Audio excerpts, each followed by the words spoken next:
উশৃঙ্খল, কোন অবরোধ, কোন হুমকি বা হুঁশিয়ারি এই পৃথিবীর বুকে বন্ধু সবাই প্রভু নয় কেউ কারো। দখল, শোষণ, উৎপীড়নের সব পায় তারা ছাড়ো। মোদের ইতিহাস আছে, সম্মান আছে, না থাকবস্ত্র অন্ন। এই দেশের জন্য লড়েছি আমরা, মরেছি ভাষার জন্য। যদি জল, স্থল কিংবা অন্তরিক্ষ কেউ আমাদের বাধার শিকল পড়ায়, তবে যুদ্ধ হবে, আবার যুদ্ধ হবে। হাত তোলে, হাত তোলে। আবার যুদ্ধ হবে, আবার যুদ্ধ হবে, আবার যুদ্ধ হবে, আবার যুদ্ধ হবে, আবার যুদ্ধ হবে, আবার যুদ্ধ হবে। 2010 সালে ইন্ডিয়ার আনন্দবাজার পত্রিকায় একটা প্রতিবেদন করেছিল আমার উপরে, বাংলাদেশে একজন কবি সীমান্তবর্তী এলাকাগুলোতে সফর করে আর স্বাধীনতা, দেশপ্রেম, দেশ রক্ষার প্রত্যয়ের কথা বলে এদেশের মানুষকে ভারতের দিকে বিদ্বেষী করে তুলছে। এটার জন্য দিল্লি উদ্বিগ্ন, এই বাক্যটাই হয়েছে, দিল্লি উদ্বিগ্ন। আনন্দবাজার পত্রিকার সংবাদ, কবে? 2010 সালে। এরপর দি উইকলি প্রোব পত্রিকা, সোহেল ভাই জিনবেন অথবা নাসিম আলী, নাসিম আলী খানের, এটার মধ্যে কভার স্টোরি করেছিল আমাকে নিয়ে, যে 4 পৃষ্ঠার কভার স্টোরি। দেখেন, আলহামদুলিল্লাহ সুম্মা আলহামদুলিল্লাহ, আজকে পর্যন্ত, আমার এই বয়স পর্যন্ত বাংলাদেশের কোনো থানায়, কোনো জায়গায় আমার নামে কোনো মামলা নাই। বলি আলহামদুলিল্লাহ। মানে হেফাজতের নেতৃত্বে আছি, হেফাজতের অনেক ঘটনা রয়েছে, কিন্তু জানি না কেন আমার নামে মামলা নাই। এটা আমি জানি না, স্পষ্ট না কেন মামলা হয় নাই।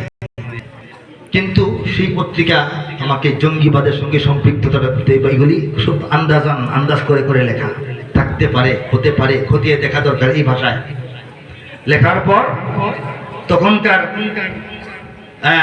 আর্মি চিফ যিনি ছিলেন, তিনি আমাদের ডিজিএফআই, তখন এটা হচ্ছে 2007-এর কথা, ফখরুদ্দিনের আমল, তিনি চায়ের দাওয়াত দিলেন। আমি বললাম না চায়ের দাওয়াত না এটা আটক, জিজ্ঞেসই করলাম যে আটক নাকি আসলে চায়ের দাওয়াত। ভদ্রভাবে বলতে পারে না চা খান, থানায় যেতে হবে মানে আটক হয় না। বললো না না, এটা আপনাকে একটু চলো। আমি গেলাম, যাওয়ার পর এই পত্রিকা আমার সামনে আসে, যে এই রিপোর্টটা আপনার নামে হয়েছে, কিন্তু আপনাকে তো আমরা চিনি জানি, আপনার বিষয়ে যেসব সন্দেহ তারা সৃষ্টি করছে, এটা আমরা এইটা কাজে না আগে আপনার সঙ্গে বসা দরকার মনে করলাম। 2007 তো অনেক আগেই, আমি অনেক ছোট তখন। আমি আমার প্রেক্ষাপট, প্রত্যেকটা সঙ্গীতের ভাষার আমি বললাম, এবং বললাম যে এই হচ্ছে আমার ব্যাকগ্রাউন্ড। আমি আল জামিয়াতুল ইমদাদিয়া কিশোরগঞ্জ সদরের মাদ্রাসা থেকে আমি 95-96 এফারেক সম্ভবত এই সনটা, এবং আমি পলিটিক্যাল সায়েন্স, রাষ্ট্রবিজ্ঞানে আমি মাস্টার্স করেছি। পরবর্তীতে আমার পড়াশোনা 2 লাইনে আছে, এবং আমি তো কোনো গোপন ব্যক্তি না। আমার মনোভাব, আমার রাষ্ট্রচিন্তা, আমার দর্শন, আমি আমার যা বলার আমার সঙ্গীত কবিতায় প্রকাশ করি, আলোচনায় প্রকাশ করি, এগুলি প্রকাশিত। আপনারা আরও সংগ্রহ করেন। আমার দেশাত্মবোধক গানগুলির কথা তো এই লোক লেখেই নাই, তাকে ডাকে আইনা জিজ্ঞেস করেন যে ওনার কি দেশের গান নাকি আছে, এগুলি দেখ, এগুলি ছাপেন। তখন তারা আমাকে সেদিন ছুটি দিলেন, 1 সপ্তাহ পরে আরেকবার কল করলেন। এর মধ্যে তারা বিভিন্ন সঙ্গীত আমার সংগ্রহ করেছেন। যাওয়ার পর তারা বললেন, আপনার দেশাত্মবোধক সঙ্গীতগুলি শোনার পর আমরা আমাদের স্টাফ নিয়ে বসে শুনছি, আমাদের চোখে পানি আসছে, মনে হচ্ছে আবার যদি যুদ্ধ হইতো, এই গানগুলি বাজতো আর আমরা যুদ্ধ করতাম। সেই সুবাদে ইঞ্চি ইঞ্চি মাটি সঙ্গীতটাকে সামরিক বাহিনীর উদ্দীপনা সঙ্গীত হিসাবে তাদের ট্রেনিং, তাদের বিভিন্ন চর্চার জন্য তারা ব্যবহারের অনুমতি চায়, এবং সেটাকে ব্যবহার করে। এই হচ্ছে কথা। বিষয় হচ্ছে রব্বুল আলামিন বাংলাদেশকে যে যত ধরনের চ্যালেঞ্জের মুখোমুখি করবেন, সেই চ্যালেঞ্জ মোকাবেলা করার জন্য লোক তৈরি করবেন, দল তৈরি করবেন, জনগণকে প্রস্তুত করবেন। আমাদের সচেতন থাকতে হবে, শুধু ঠিক কিনা বলেন? ইসলামের বেশ ধরে ইসলামের ক্ষতি যেন কোনো গোষ্ঠী না করতে পারে, ঠিক কিনা? ইসলামের বেশ ধরে ইসলামের ক্ষতি যেন কোনো গোষ্ঠী না করতে পারে, এটা আমাদের বুঝতে হবে। সামনে আমাদের অনেক কিছুই সিদ্ধান্ত নেওয়ার ব্যাপার, অনেক সিদ্ধান্ত দেওয়ার সময় আসবে। সিদ্ধান্তগুলি বুঝে বুঝে গ্রহণ করতে হবে।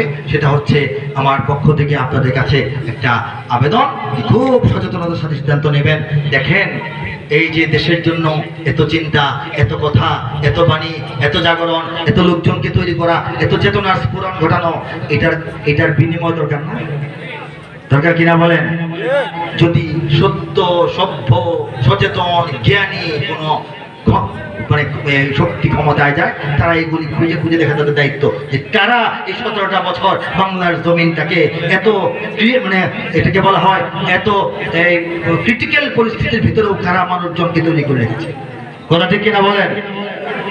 অনেক মানুষ আছেন যারা এলাকায় গিয়ে নির্বাচন করার মতো পরিস্থিতির মধ্যে নাই, তাদের ব্যস্ততার জন্য তারা পারেন না, তাদের ব্যক্তিত্বের জন্য তারা হয়তো বা সময় করে উঠতে পারেন নাই, তাদের ব্যস্ততা, সময়ের অভাব সবকিছু মিলে তাদেরকে ওই যে একটা আপার সংসদ হচ্ছে এখন হওয়ার সম্ভাবনা, সেখানে তাদেরকে সিলেক্ট করে নেওয়া উচিত যে এই ব্যক্তিগুলি, তাদের এই মেধাগুলি রাষ্ট্রকে নির্মাণ করার জন্য দরকার। তারা তো এলাকায় ঠেঙ্গা ঠেঙ্গি, মারামারি, ঠেলাঠেলি, কাটাকাটি করে নির্বাচন করার মতো সময় তাদের নাই। তাদেরকে রাষ্ট্র পরিচালনার দায়িত্ব দেওয়ার জন্য এই যে আপার হাউস 100 জন এমপি সিলেক্ট করে নেওয়া হবে, সেখান থেকে নেওয়া দরকার কিনা বলেন? যারা যাবেন ক্ষমতায়, আল্লাহ পাক তাদেরকে সেই সুবুদ্ধি দান করুন, সেই সুবুদ্ধি দান করুন। সুবুদ্ধি যদি না থাকে তাহলে পতন আবার খুব দ্রুতই চলে আসে, ঠিক কিনা? আমাদের বুঝতে হবে আমরা বাংলাদেশের মুসলমান, সারা দুনিয়ার 200 কোটি মুসলমানের বাইরের কেউ না, আমরা সবাই এক পরিবার, ঠিক কিনা? দেশ পরিচয় যদিও আমরা বাংলাদেশি সবাই, মুসলিম বলে আমাদের কোনো সীমানা তো বাধা নাই। चीनो अरब हमारा, हिंदुस्तान हमारा, मुस्लिम हो हम वतन है सारा जहां हमारा। तौहीद की अमानत है सीनों में हमारे, आसान नहीं मिटाना नामो निशा हमारा।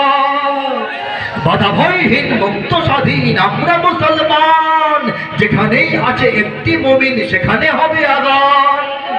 আল্লাহর দেওয়া ফরমান সে তো আমাদের কুরআন, মুসলিম মোরা মানুষের গোড়া মানি না কোনো বিধান।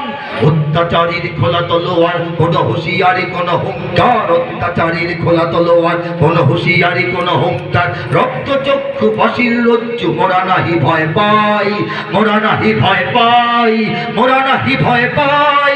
মুসলিম বলে আমাদের কোন সীমানা তো বাধা নাই, মুসলিম বলে আমাদের কোন সীমানা তো বাধা নাই। বাতিল से दबने वाले है आसमान नहीं हम सुबार चुका है तो इम्तिहान हमारा। तौहीद की अमानत है सीनों में हमारे, आसान नहीं मिटाना नामो निशा हमारा।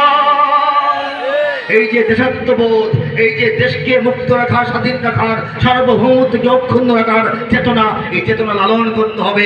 পাশাপাশি বাংলাদেশের 20 কোটি মুসলমান, পৃথিবীর 200 কোটি মুসলমানের পরিবারের সদস্য, গোটা বিশ্বে ইহুদিবাদী চক্রান্ত, জায়নবাদী ষড়যন্ত্র যেভাবে ইসলাম মুসলমানদেরকে গ্রাস করার জন্য প্রস্তুতি নিয়েছে, এটাকে মোকাবেলার জন্য যখন চূড়ান্ত লড়াই হবে, সেই চূড়ান্ত লড়াইয়ে বা পৃথিবীর সমস্ত মুসলমানরা এক রণক্ষেত্রের দিকে আসতে থাকে, তখন সেই রণক্ষেত্রে হবার আগে যেন আমরা পৌঁছাতে পারি, এই জন্য মনে মনে প্রস্তুত হয়ে আছেন কারা কারা? হাত তুলে দেখো।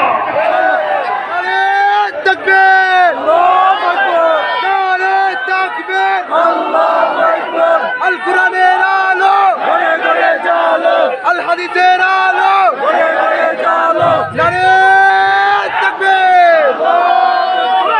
আলহামদুলিল্লাহ, আল্লাহর ফজলে করমে আমেরিকা, ইউরোপ, মধ্যপ্রাচ্য, মধ্য এশিয়া, দক্ষিণ পূর্ব এশিয়ার অনেক দেশ আল্লাহ ঘুরাইছেন। এই 1 মাসও হয় নাই সাউথ কোরিয়া থেকে ঘুরে আসছি দাওয়াতি কাজে। 7টা প্রদেশে 7টা মাহফিল হয়েছে, 3টা মাহফিল হয়েছে এই জনগণের টাকায় কেনা মসজিদে, বাঙালিদের টাকায় কেনা মসজিদ। 2টা মাহফিল হয়েছে খ্রিস্টানদের গির্জা কিনে বানানো মসজিদে। আমি বিদেশ সফরের এবং সারা পৃথিবীতে মুসলমানদের যে জওয়ার, ইসলামের যে উত্থান, এটার একটা নকশা এবং বিবরণ ইনশাআল্লাহ আগামী 2 ডিসেম্বরের 2 তারিখ সম্ভবত এই আশেপাশে কোথাও আমার আশা হতে পারে। যদি আসা হয় আপনার সঙ্গে দেখা হতে পারে, এর আগেও কোথাও আসতে পারি, ইনশাল্লাহ সেই লাইনে বক্তব্য সেদিন দেবো। আজকে আর দীর্ঘায়িত করছি না। আজকে হচ্ছে 2 তারিখের মাহফিল, চলতেছে 3 তারিখ। বলেন সুবহানাল্লাহ। একদিনের মাহফিলকে 2 দিনের মাহফিলে পরিণত করেছেন আল্লাহ পাক, ঠিক না? আমি সর্বশেষ 2-4-5 মিনিট আল কোরআনের কাব্যানুবাদ থেকে একটু অংশ, এক পৃষ্ঠা শোনাচ্ছি, যেটা বিশ্বের একটা বিস্ময়কর আল্লাহর দেওয়া দান। পৃথিবীর ইতিহাসে আজকে থেকে, কোরআন নাজিল থেকে আজকে পর্যন্ত 1500 বছরের ইতিহাসে পৃথিবীর অনেক দেশে অনেক ভাষায় কোরআনের তর্জমা হয়েছে, বলি আলহামদুলিল্লাহ। মহান মহান তাফসীর হয়েছে, বলি সুবহানাল্লাহ। কিন্তু কোরআনের শুরু থেকে শেষ পর্যন্ত নিয়ম কানুন রক্ষা করে এবং গ্রহণযোগ্যতার মান অক্ষুণ্ণ রেখে সাহিত্যমান, ভাষার মান, ছন্দ, গন্ধ, লালিত্য, সৌন্দর্য, এটাকে বলা হয় ছন্দ মিল অন্তমিল ঠিক রেখে, আরবি ভাষার নাহু, সরফ, ফাসাহাত, বালাগা ঠিক রেখে আল্লাহর কালামের মহত্ব, বড়ত্ব, গুরুত্ব, তাৎপর্য, আভিজাত্য রক্ষা করে কোরআনের সামগ্রিকভাবে সৌন্দর্যমণ্ডিত কাব্যিক অনুবাদের কাজ পৃথিবীর কোনো দেশে কোনো ভাষায় হয়েছে কিনা এ বিষয়ে কোনো গ্রহণযোগ্য সুস্পষ্ট তথ্য এখন খুঁজলে পাওয়া যায় না। মহান রব্বুল আলামিন সেই দুরূহ কঠিনতম কাজটি তার এই নগণ্য বান্দার হাতে করাইছেন। সুবহানাল্লাহ। এক পৃষ্ঠা শোনাই, শুনবেন না? আমি সূরা আর রহমান থেকে সাধারণত শোনাই, আপনারা চাইলে অন্য জায়গা থেকে শোনাবো, সব জায়গায় একরকম। আমি আর রহমানটাই শোনাই, যেহেতু এটা সবার কাছে পরিচিত জায়গা। এরপর ইনশাল্লাহ আমি বয়ান থেকে বিরত হব ইনশাআল্লাহ।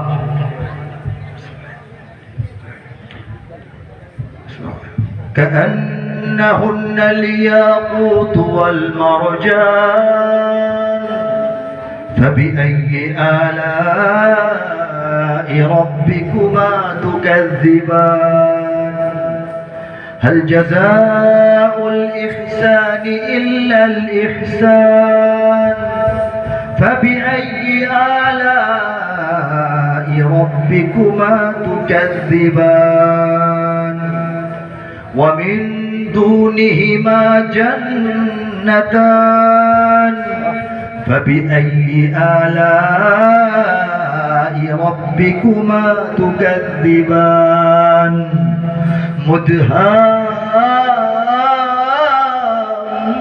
مدهامتان فبأي آلاء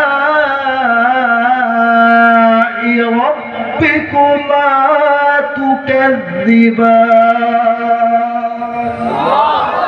তেলাওয়াত দীর্ঘায়িত করছি না, তর্জমাটুকু শুনিয়ে দিচ্ছি। এটা আমার শেষ পরিবেশনা।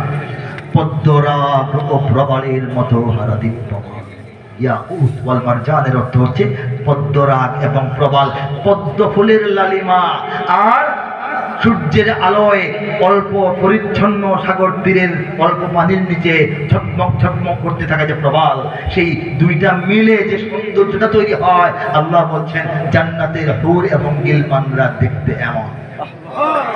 পদ্মরাগ ও প্রবালের মতো হারাদীপ্যমান, তবে তোমাদের প্রতিপালকের মানিবে না কোন দান। উত্তম কাজে উত্তম ছাড়া কিবা হবে প্রতিদান, তবে তোমাদের প্রতিপালকের মানিবে না কোন দান। এ দুটি ছাড়াও সেখানে রয়েছে আরো দুটি উদ্যান, তবে তোমাদের প্রতিপালকের মানিবে না কোন দান। উদ্যান দুটি কৃষ্ণাভ ঘন সবুজ দৃশ্যমান, তবে তোমাদের প্রতিপালকের মানিবে না কোন দান। দুটি উদ্যানে রবে চঞ্চলা ঝর্ণা প্রবহমান, তবে তোমাদের প্রতিপালকের মানিবে না কোন দান। তাতে ফলমূল খেজুর আনার থাকিবে বিদ্যমান, ফিহিমা ফাকিহাতুন ওয়া নাখলুন ওয়া রুম্মান, তবে তোমাদের প্রতিপালকের মানিবে না কোন দান। মানে তবে, তবুও, তথাপি, তদুপরি, এতচ্ছদ্দেও তোমরা তোমাদের রবের কোন অনুদান, কোন নিয়ামতকে অস্বীকার করবে, মানবে না হে মানুষেরা, ঠিক কিনা? সুশীলা রূপসী রমণী কুলের সেখানে অবস্থা, তবে তোমাদের প্রতিপালকের মানিবে না কোন দান। আর সে হুরেরা স্বর্গ তাবুতে রবে অপেক্ষমান, তবে তোমাদের প্রতিপালকের মানিবে না কোন দান। তাহাদের আগে না ছুঁয়েছে জিন, না ছুঁয়েছে ইনসান, লাম ইয়াতমিসহুন্না ইনসুন ক্বাবলাহুম ওয়ালা জান। তবে তোমাদের প্রতিপালকের মানিবে না কোন দান। সবুজ ও সুন্দর গালিচায় বসিবে দিয়ে হেলান, তবে তোমাদের প্রতিপালকের মানিবে না কোন দান। সর্বশেষ আয়াত, তাবারাকাসমু রাব্বিকা যিল জালালি ওয়াল ইকরাম। আল্লাহর দয়ায়, আল্লাহর মায়ায়, আল্লাহর ইচ্ছায়, আল্লাহর করুণায়, আল্লাহর ফয়সালায়, আল্লাহর ব্যবস্থাপনায়, আল্লাহর কুদরতি ইশারায়, আল্লাহর তাকবীরি ফয়সালায় এই বান্দার হাতে যে তর্জমা দাঁড়িয়েছে, কি তর্জমা হচ্ছে, কত সুমহান হে নবী তোমার রবের নামের শান। আল্লাহু আকবার। কত সুমহান হে নবী তোমার রবের নামের শান। মহান অনুভব গৌরবময় তিনি মহামহিয়ান।